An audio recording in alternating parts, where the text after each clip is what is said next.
Hindi puwedeng palagi na lang tayong magpapagawa ng bahay, magtrabaho din tayo.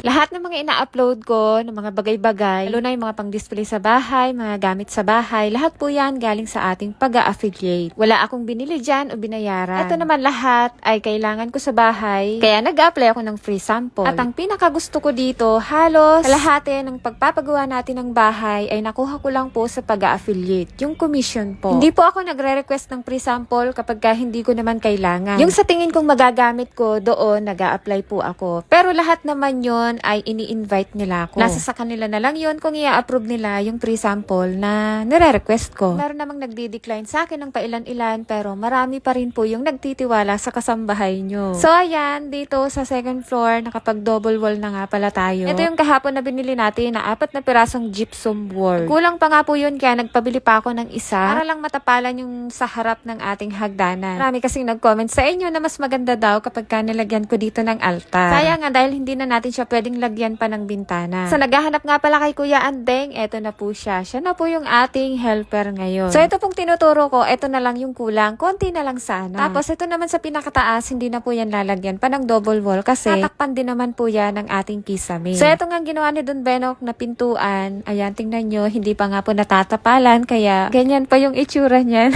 Tapos sa bawat kwarto ay hindi pa po tayo nakakapag double wall. Kulang pa po yung budget natin kaya kailangan na talagang magtrabaho. Tatambakan na rin kasi ako mga kasambahay. Ang ganda naman kasi kapag naka-double wall yung ating pader. Lalo na siguro kung may kisame na yan, tapos papipinturahan na lang natin. Hindi pa pala. Mamasilyahan pa po pala yung mga dugtungan dyan. Waiting na lang tayo sa malaking kumpanya na nagtiwala sa akin. Grabe, nakakatuwa.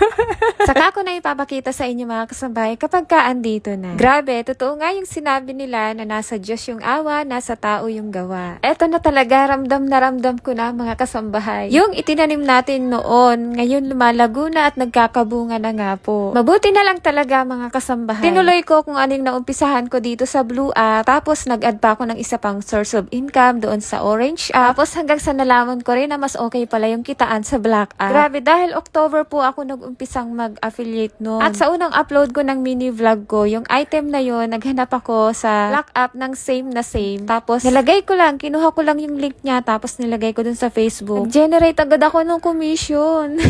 Mukhang pera talaga itong kasambahay nyo. Tapos hanggang sa lumalaki na yung commission ko, pati sa Orange App, meron din po pala ako. Hanggang sa naipon ko yon bago mag-December, pinautang ko yung iba. Kasi pag nasa akin nga, walda sera ang kasambahay nyo eh.